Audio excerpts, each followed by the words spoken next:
We're good. Okay, thank you. Let's continue. I think that the next subject will be authority, and the Buddhism is very good example when you develop your own spiritual, or I would say self-authority, and adopting or living a belief. Mhm.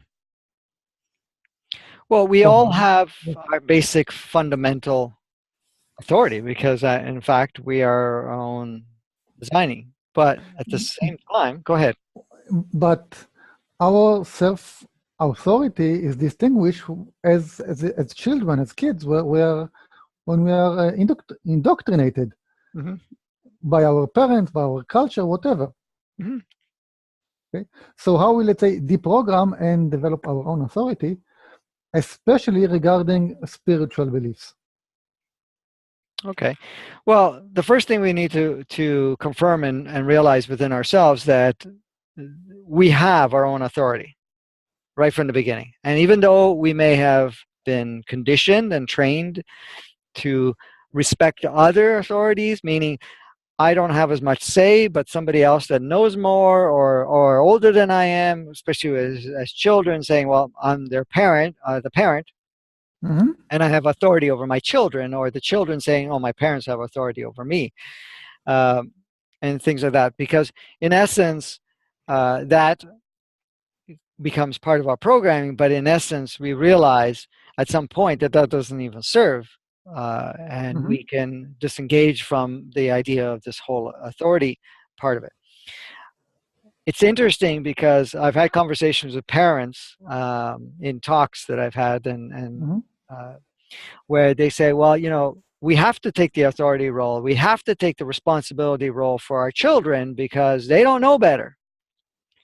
Mm-hmm. And my answer to them is don't come in as an authoritative of whatever you're going to share with them, because you stop your own learning. You lose yourself by playing a role of authority. And I'm talking to the parents. I said, you are not to have an authority role over your children. You are there to share on an equal level and may share your experiences with them, but not to tell them what to do, type of thing. Now, there are going to be occasions where I say, well, for your best interest, this is what you need to take on as path. The reason I say that is because if you're coming in as the authority in any way, as a parent, for example, you are now blocking yourself up to receive anything. You're basically, I'm the dictator, but I cannot learn from my children, or I cannot, have the Mm-hmm. reflective part. Mm-hmm. Because many times now, specifically in the last years, um, children come quite advanced. They have a lot to share, and they're also good tools to remind us of what we used to know or used to come in with that we have put aside, Mm-hmm. right? Mm-hmm. Because if you pay attention to it, you will realize that the children are expressing freedom, expressing creativity, all the stuff that you had originally and still want to, but have given yourself no permission to do so. So to come in as an authority, it limits you from that aspect of it. Now, for us, or when I say us, as the child coming in and saying, okay, I have no say because my parents are the authority here, or they know better, it also stops us from being creative and choosing to really realize that, this is co-created. It becomes polarized. It's like dictator and the slave, or the one that takes on the information, and Mm-hmm. basically, because that also limits the amount of exposure. Because now, if your parents are teaching you, then they're going to come from their experience, and they're most cases have lots of programs themselves, have a lot of Mm-hmm. conditioning that they have of what is acceptable, what's not acceptable, what is this and what's that, and so forth. So what they're doing is making another protege of the same aspect of themselves. Now, of course, that's getting more difficult. Fear and shame. Yes. That's how I was brought up. Fear and Yeah. shame. Fear and shame. Exactly. And that is baggage that was carried on and Hmm. carried on and carried on from different lineages that are coming through your life and your family dynamic. So bringing those in, and you teach that again, what world are you gonna create? What reality are you gonna create in this child? The child is going to replicate your life. However, if you're not coming in with that and you're basically saying, well, this is what I've experienced, I've been fear and shame. But if you actually spend some time with yourself and say, okay, how do I relate with fear and shame? I mean, how does it feel for me? Oh, that doesn't feel good and heavy. So if Hmm. that doesn't feel good and heavy, do I have the freedom to change that? Do I need to hang on to this idea of fear and shame? And then, even if you say, well, it's really hard because I've been conditioned so deeply, you ask the question, do I want to teach that to my children? Do I want to repeat that? Or do I want to just look at the children and see that they carry no fear? They carry no shame. They carry, you know, Hmm. they're basically free. And Hmm. remind you that you have also that capacity of the freedom, because if you get rid of those programs, you'll have the same freedom. I think some of the teachers out there and what I call old spiritual writings and so forth, Hmm. if you want to, I think this is one in the Catholic, I may be wrong, but if you want to access the kingdom, how does it go? The blessed. Something like that. It's if you want the kingdom of heaven or something like that, Mhm. you need to be children, right? You got to become children. You got to become children. What that meant realistically is that if you want to experience a freedom life, heavenly life, which represents freedom, Mhm. really, Mhm. not really the Mhm. construct of that. Mhm. If you want to experience, you got to be children, because as children, you are free. You are creative. You are not carrying burdens, especially when you before you start getting all Mhm. loaded with that. The burdens of worry, fears, concern, in your case, shame on top of that, on top of the fear, and Mhm. which is prevalent for many people. I've always Mhm. brought up that way too. So in essence, it doesn't carry any of that. Then there's spontaneity, then there's freedom, there's all of that that comes in. And what changed in all of that? Basically because we went back to our natural state as children when we came in, free, experiment, Mhm. taste, touch, this, hey, let's see what it is, right? And that's so when they say you access the kingdom of heaven or whatever it is because you're creating a reality that replicates that idea of what kingdom of heaven would be, which is freedom. Freedom, playfulness, creativity, no limits.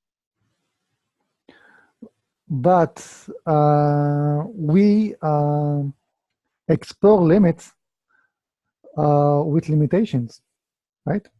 I'm sorry, we We explore the limits mhm. with, we explore the freedom with limitations, Right.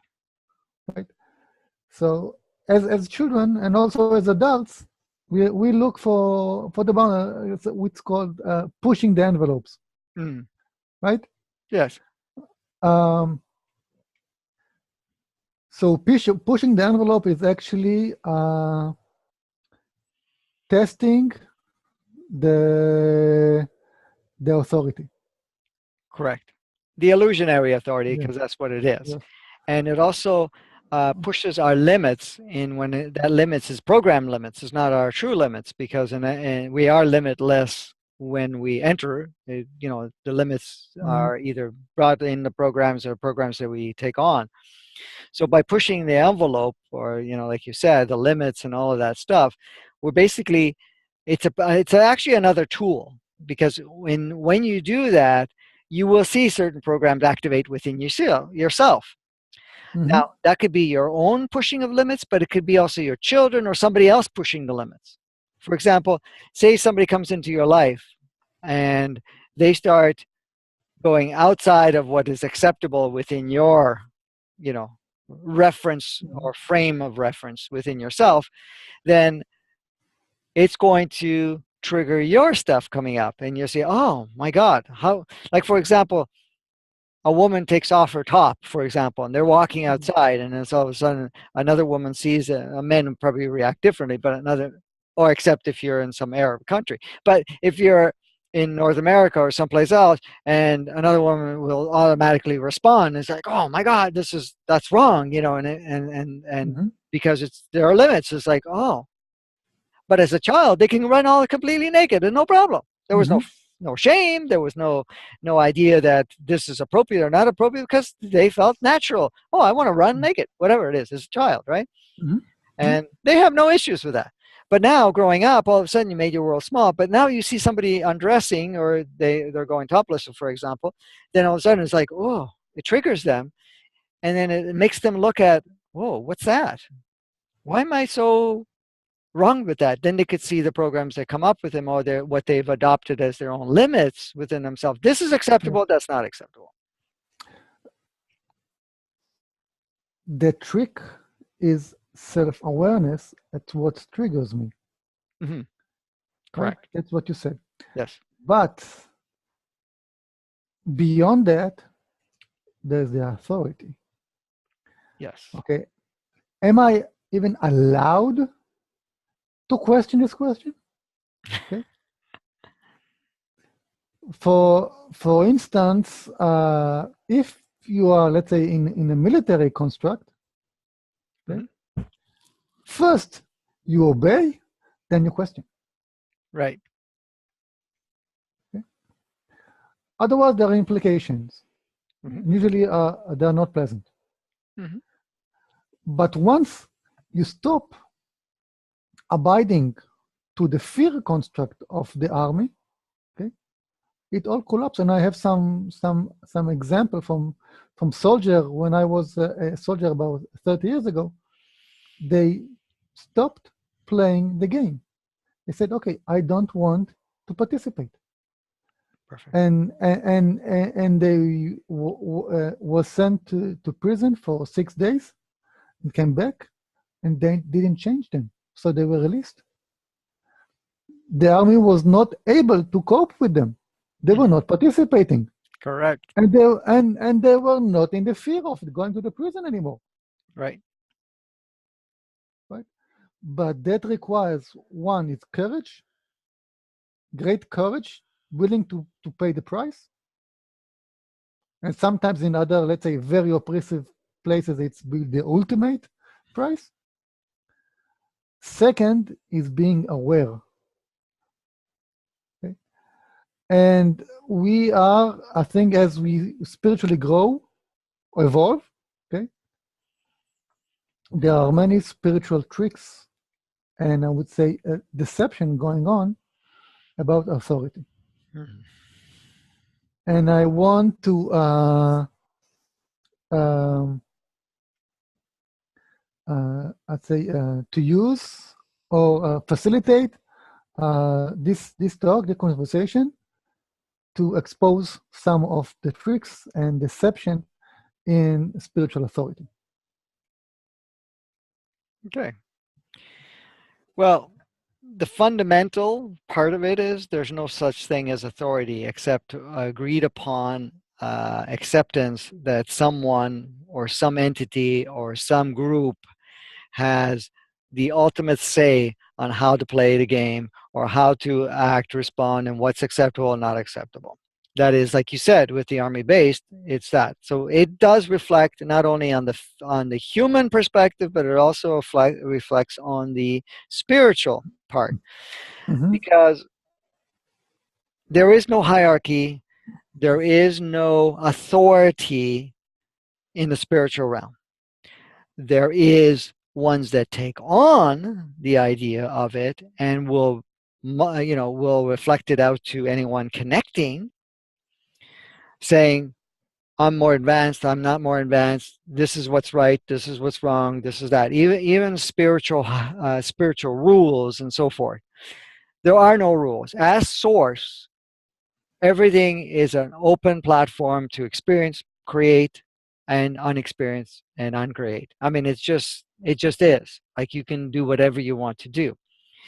Now, because there has been some uh, direction that has been uh, applied in to say, well, we want to advance, but because we get so easily pulled one way or another, and we want to get back on Mm-hmm. track, then they're creating there's been created uh, beings, or what we Mm-hmm. call entities or whatever it is, that work alongside to make sure that we stay on a certain path so that we can fast track or move quicker through certain sequence of experience and not to repeat Mm-hmm. things over and over again. Are they authority? No. They are guides. Guides do not have authority. Guides are holding space to be able to help you stay navigated on track, because at times when we are taking on form, we are also taking on programs, we are also taking on conditioning that comes with the physicality that can easily distract us and create a repetitive pattern, right? You can get into a spiral. So in essence, they would come in not as authority but as, okay, we're just going to help you see what you're missing and how assist you in to get back on track, because this is what you've agreed to do, so and so forth. It doesn't come with authority. It does not come and say, this is what you need to do. This is what will benefit you at this point. More of, yeah, let me help you get back into um, on the path that you decided to do so. So, however, there are entities that have taken on, that are still playing in the lower vibration, that have taken on the role and saying that we are, of course, authority. And we have the say in what happens and doesn't happen. That's not the way it works. Mm-hmm. But they will take that role on. And so if you're coming in as not so much a victim, but as disempowered, this is where it catches a lot of people in spirituality, because when they're going into channel, when they're going in to get guidance, in most cases they're going in as, I don't know better, I can't use my own self-discernment, and I cannot, or they have the belief that I cannot navigate properly, and I need somebody to tell me how to do this. Then of course, what are you going to do? You're going to be calling in the ones that are good to play the authority or dictator or anything of that nature. And then they're going to come in very strongly in saying, this is what you need to do, this is what you don't need to do, and this is what's this and this and that. If they're coming in as suggestions, as observations, as a deeper understanding of some sort or something of that nature, Mm-hmm. then in most cases you're basically bringing in the guide that is actually assisting you to. And again, you have to feel empowered in whatever decision or empowered in Mm-hmm. whatever communication, because what seems as authority, if it disempowers you, if makes you feel uncomfortable or bad or whatever it is, or feeling small or feeling that you've screwed up or anything of that nature, Mm-hmm. then it's not coming from your higher essence of what you call guidance. A guidance will suggest, will show, will, because especially too, people, and I've caught myself in that too, where we want the answer from outside. Okay. And when we say outside, you're tapping into and say, okay, guides, what should I do? Or something of that nature, or angelic realm, or, you know, Divinity. I'm sorry, Divinity. or divinity, or anything of that nature. Well, you're basically opening up yourself to entities at this point that are going to, or beings that are going to, in one way or another, take on the authority role, because they won't. Your the question you ask is, okay, I'm making these choices right now, I may be missing some part of the equation which I would love to be able to see, understand, or bring some clarity to it so I can actually Mm-hmm. navigate accordingly. You don't go in and say, tell me what to do. You're coming in, I'd like to see parts that I cannot see so that I can navigate more effectively at this point in time. Then you're asking the question that is going to, maybe not even the question so much, but more for the guidance that's going to help you navigate a little quicker. Because at times, when we are caught up in emotions, for example, of fear, our clarity, our creativity, our other aspects of ourselves, of what we Mm-hmm. can do, gets greatly limited at that Mm-hmm. point.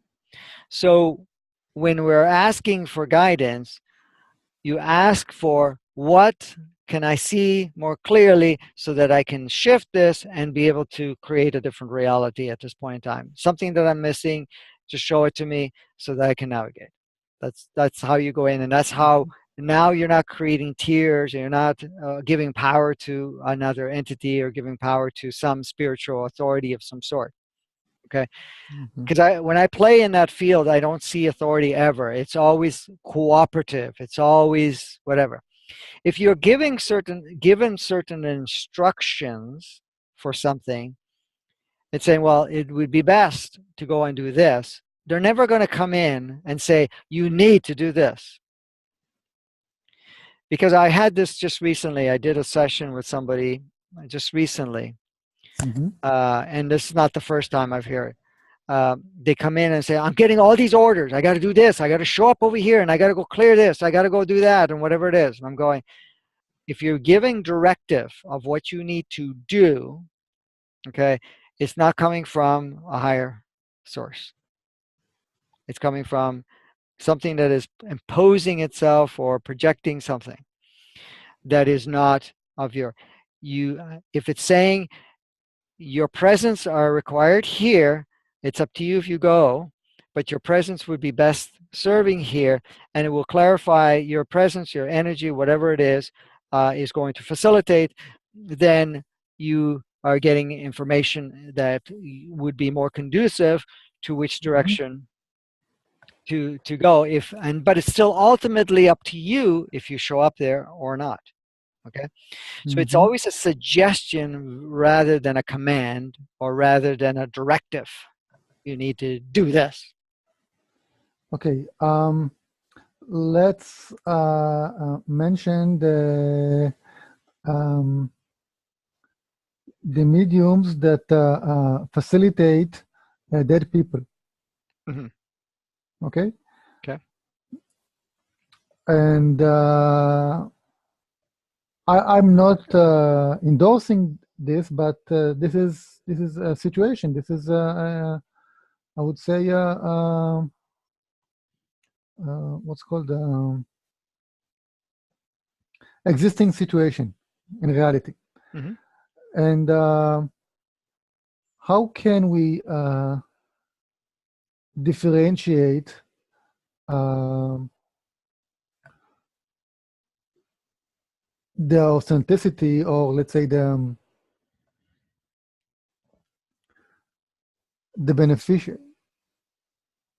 When I saw shows on the YouTube, such sort of medium, I felt like the the people were very, very emotional and very, very vulnerable Hmm. to suggestions Correct. at that stages, right? Yes. Yes. On the other hand, some suggestions were not and were not spiritual at all. They were, I would say, emotional or psychological, but they're not spiritual. Correct. So can we and some people attribute those, let's say, supernatural or ghost communication as spiritual. Is Hmm. it spiritual at all? And shall we seek any spiritual guidance or advice in there? Well, Because this is really a big pitfall for people who think that they're spiritual. mhm.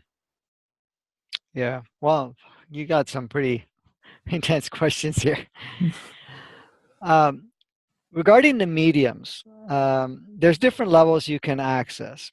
If you're working with someone at this point in time, a medium depending how on their vibration, their consciousness, and whatever, they can communicate. Some have gifts that can communicate to a soul that has departed, a soul that's even present. Like for myself, I communicate with people's souls and entities and their minds and so forth when they're alive and when they're not there anymore in physical form. But I also, you have to learn how to distinguish what you're connecting with. Now, a lot of the mediums are talking to the entity. So, say that George died, someone's Mm-hmm. husband, and so when they're calling in so called the dead, they're calling in their entity. There are rare occasions where the ones that are working it will bring in a soul. And if they do bring the soul, it is not emotionally charged. It's very peaceful. It will share a high level of consciousness on with a different perspective. It's not going to be polarized by any means.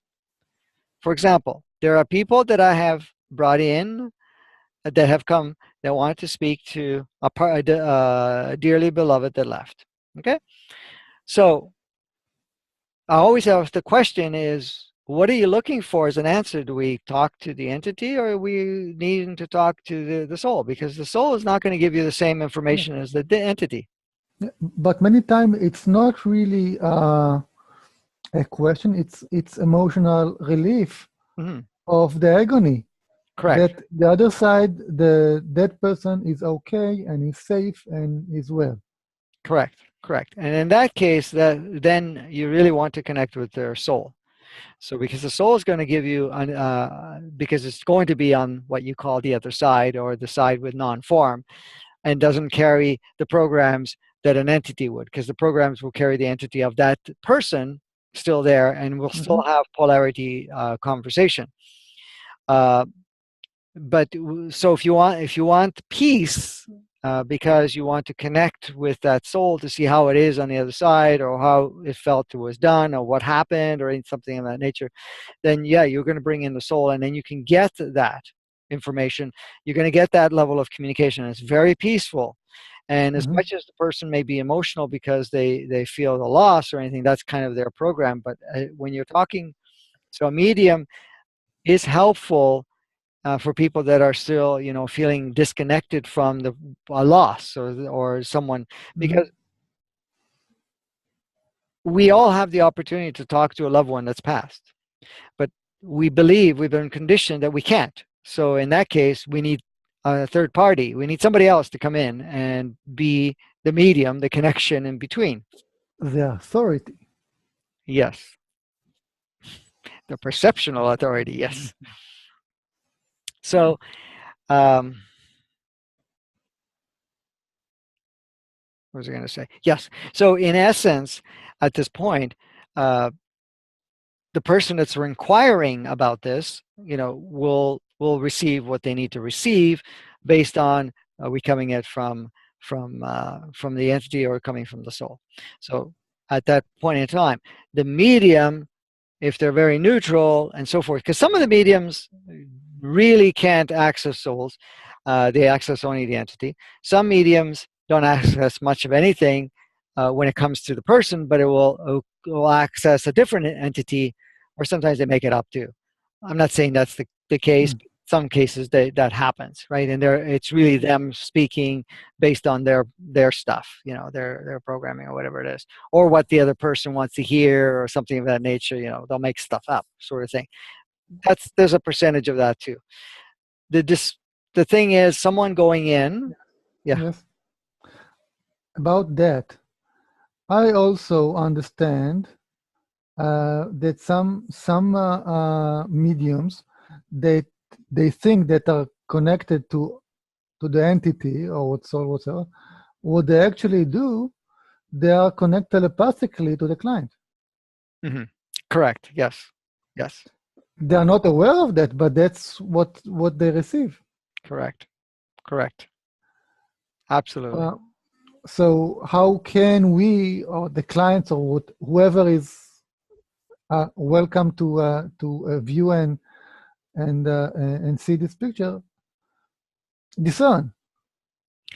Yeah, that can be difficult, especially if somebody's going in a mourning state where they're longing to hear something, or are totally upset or emotionally charged, or feel themselves as inadequate, or like a victim or something. Because if you're going in, I can't tune into myself, and like it's like your guide.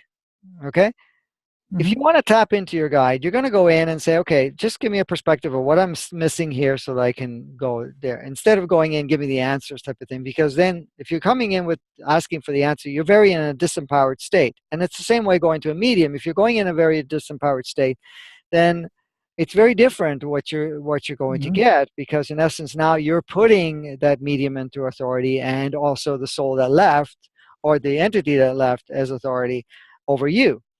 So Mm. the discernment comes in, is going in and also saying, okay, I'd like to see and understand something that I'm not seeing or understanding at this point in time.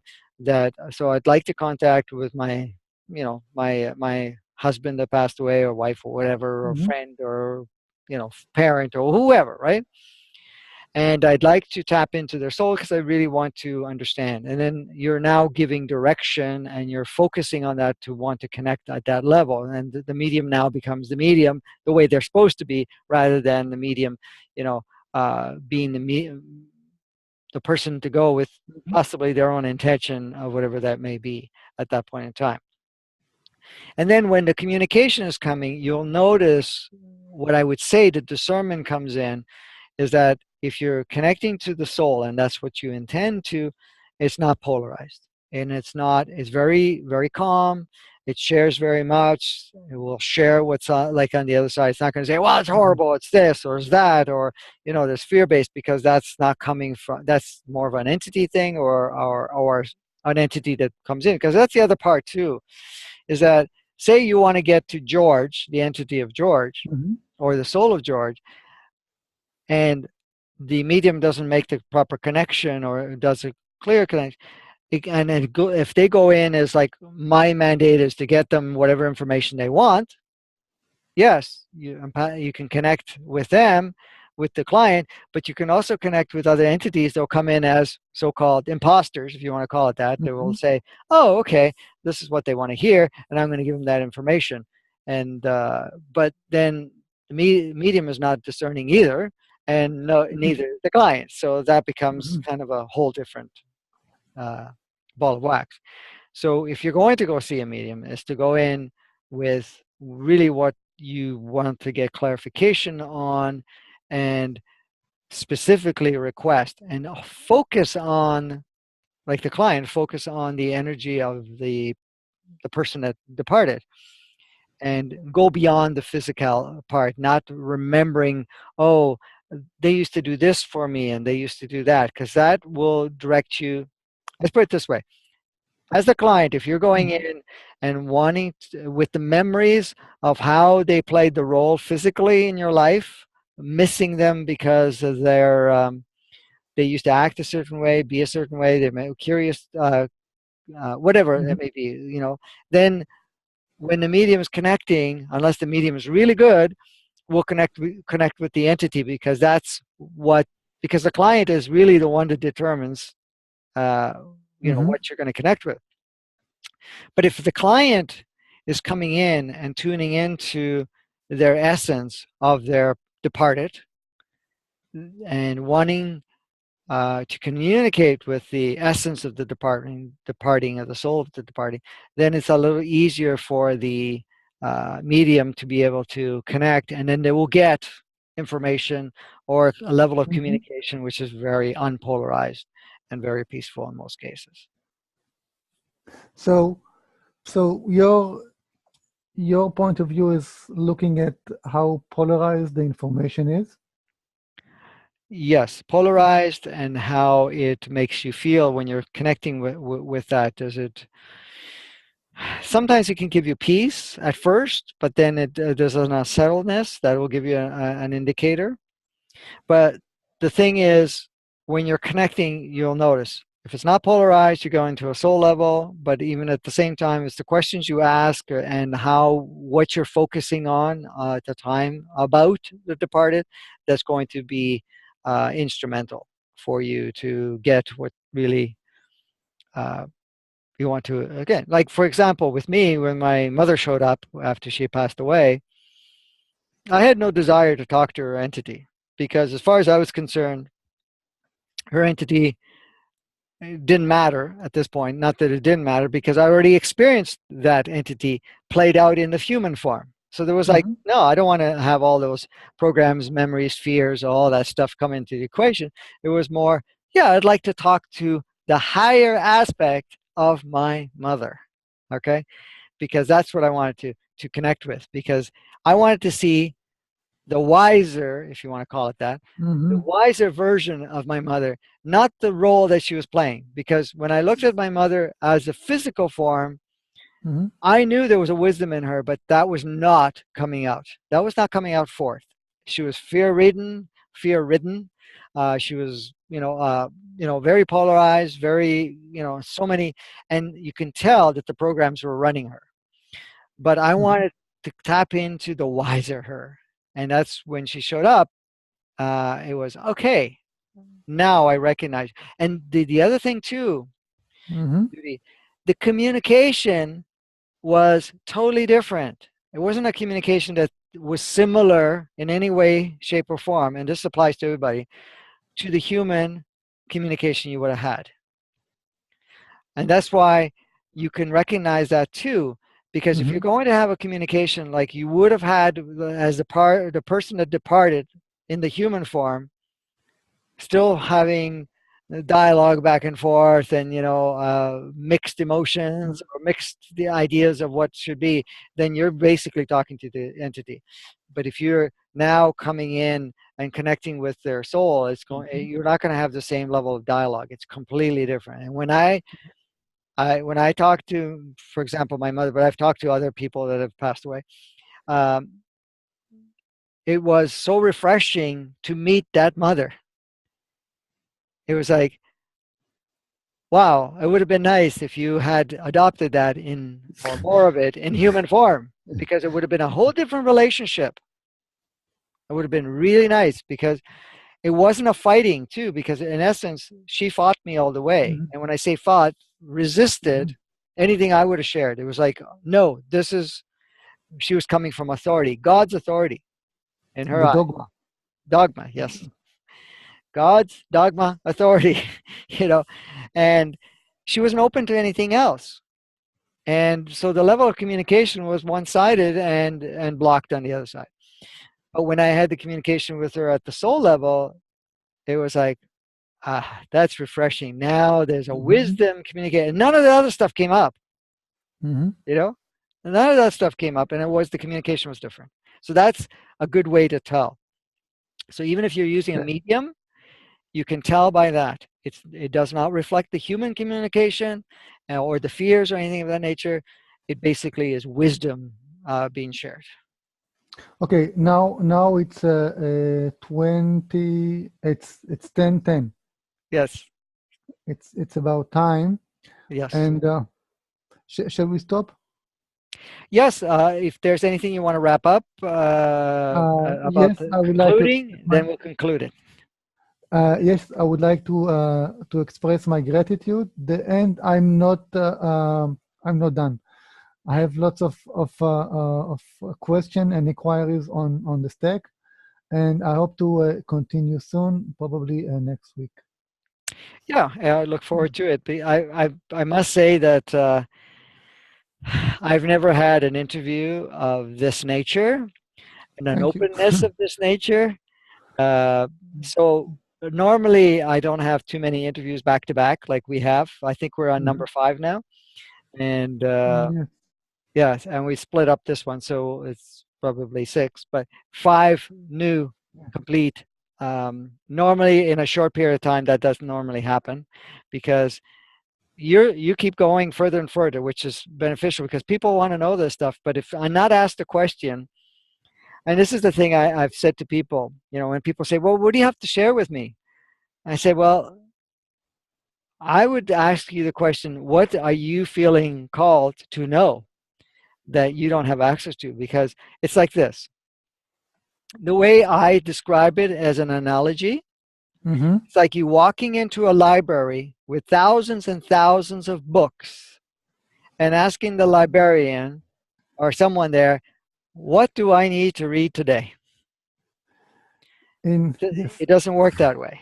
it's You, it's it's called the white page syndrome. yes, yes, I like that.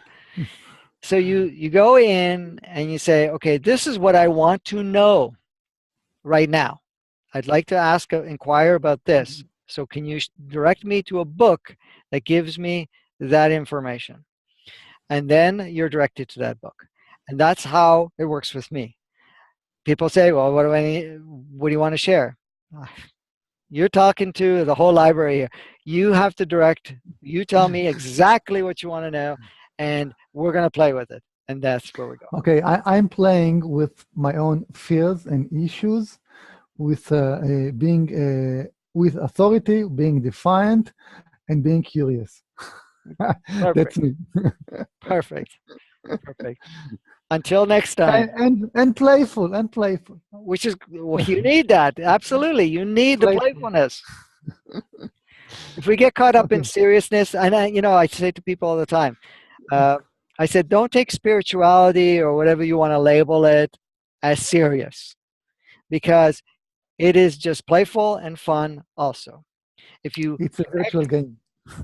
It's a yes, virtual game. yes, exactly, exactly. Till next Yeah. time, keep Okay, well. thank you.